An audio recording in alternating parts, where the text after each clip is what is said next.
ভেঙে যাবে, বোঝাতে পারছি না, ভেঙে যাবে।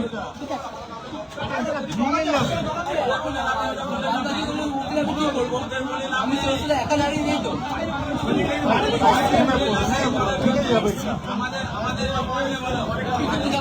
আরামসে দাঁড়া না, বসে পড় না ঘন্টাতে, ভেঙে যাবে, ওটা ভাঙ না, বোঝাতে পারছি না।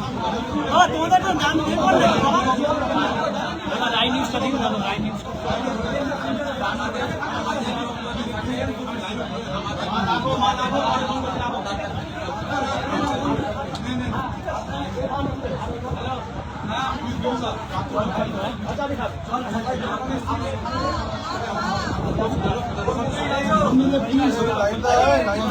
এই ছবিটা একটু করো।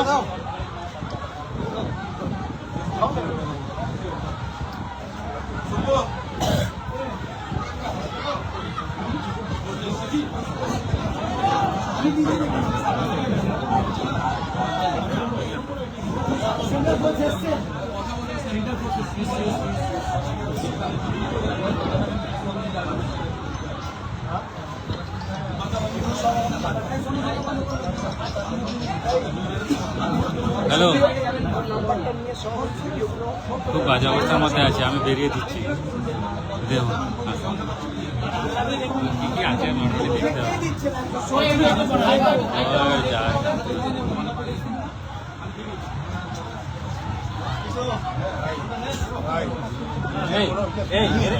এদের আর্থিক অবস্থা খুব খারাপ, এইটার উপরে চেপো না, পরে ভেঙে যাবে। এদেরকে তো বানিয়ে দিতে পারবে না।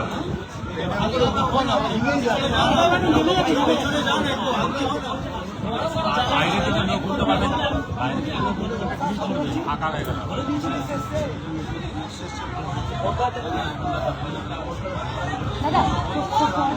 আপনি কিন্তু ওটা প্যান্টের উপরে বসেন।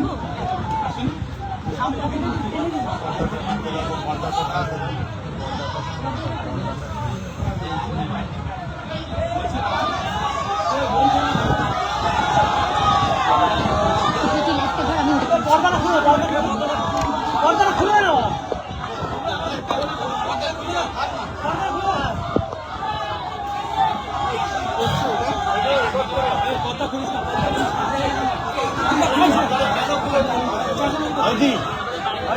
আওয়াজ কি দাও, দেখি দাও, দেখি দাও, দেখি দাও।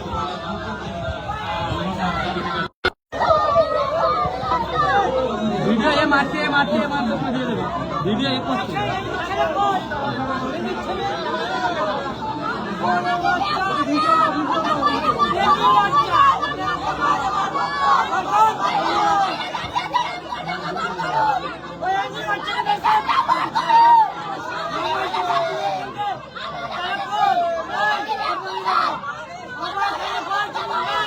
এই মুহূর্তে যেমনটা দেখতে পাচ্ছেন, বাইরের দৃশ্য একেবারে মানে বিচ্ছিরি দুর্দশা অবস্থা পরিণত হয়েছে। প্রশাসন নাকি এখনো এসে পৌঁছায়নি।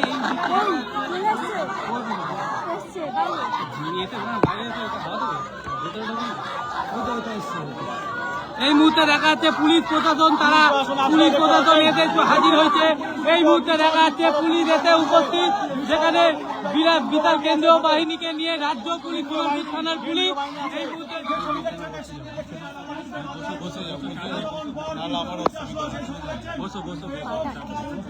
আপনি তুমি রিল্যাক্স। এবং তারপরে বাইরে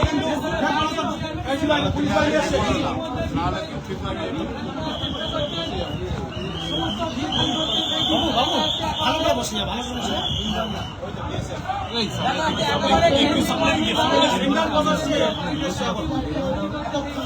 ওদেরকে বলো বাইরে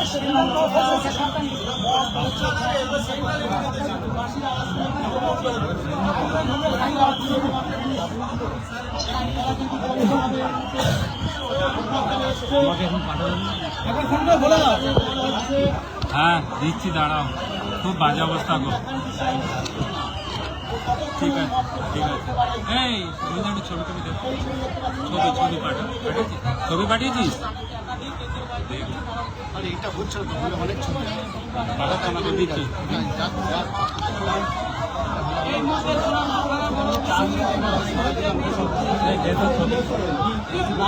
এই বাইক ফাইট যা আছে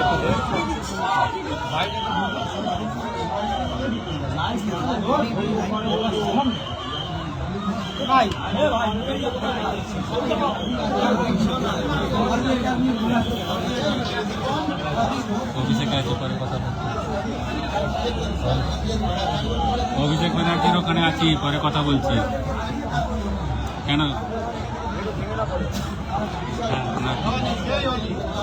আর্থিক অবস্থা খুব খারাপ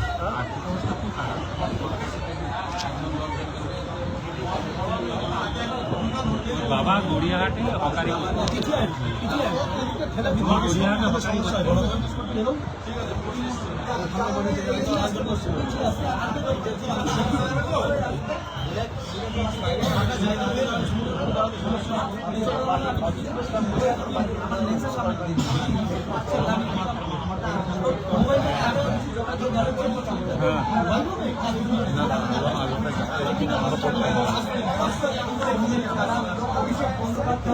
আমি টিভি বাড়িয়ে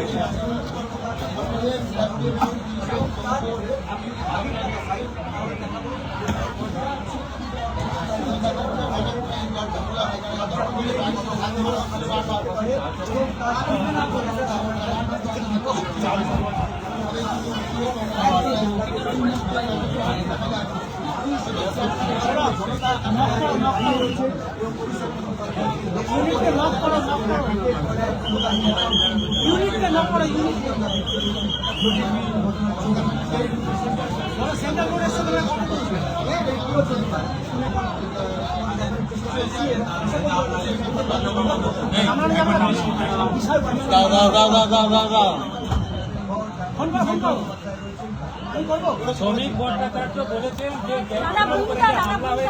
তার সাথে বিজেপির কোনো সম্পর্ক নেই, বিজেপির কোনো কেউ জড়িত নেই। শ্রমিক ভট্টাচার্য বলেছেন এবং তার সঙ্গে তিনি আলো করে সবাই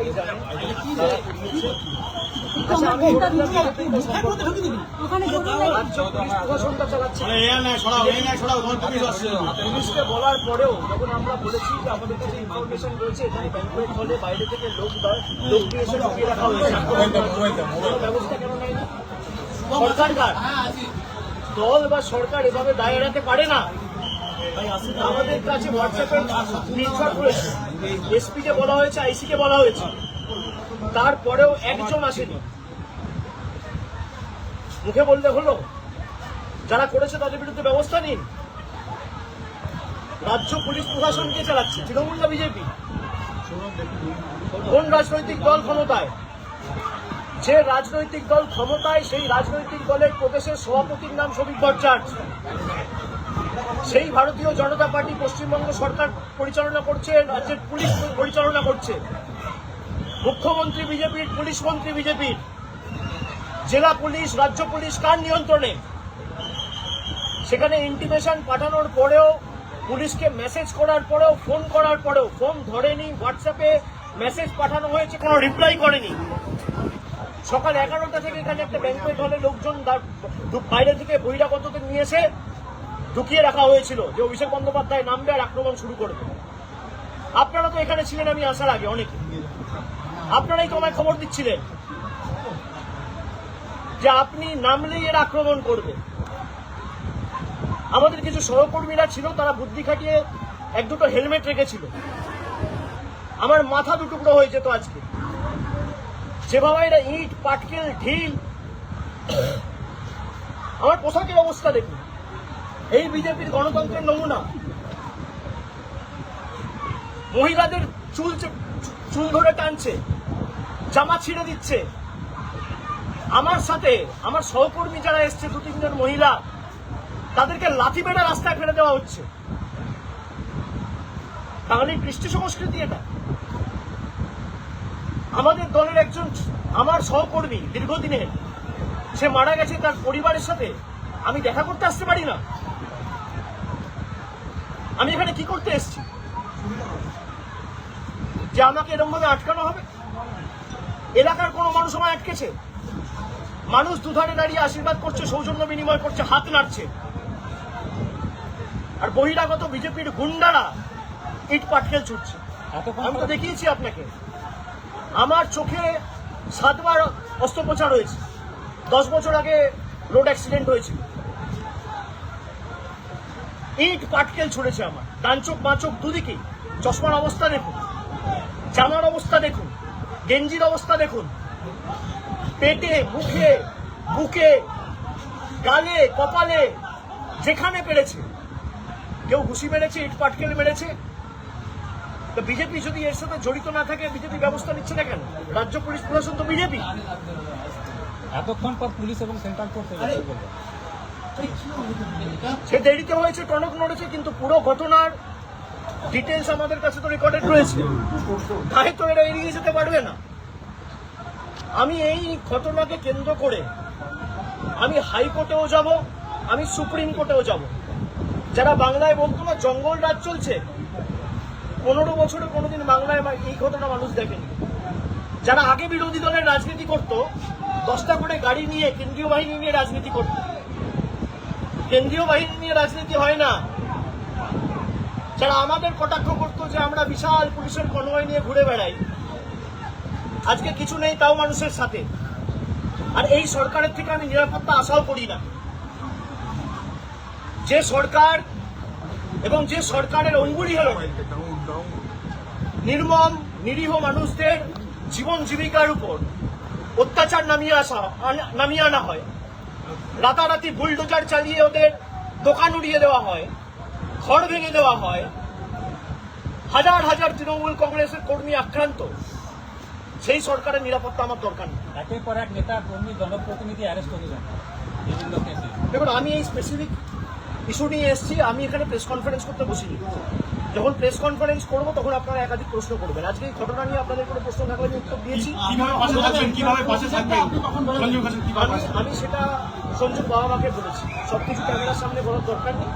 আমাদের যতটুকু সীমিত সামর্থ্য ছিল আমরা দলের তরফ থেকে সাহায্য করেছি, এবং সঞ্জুর বাবা মাকে আমি কথা দিয়েছি।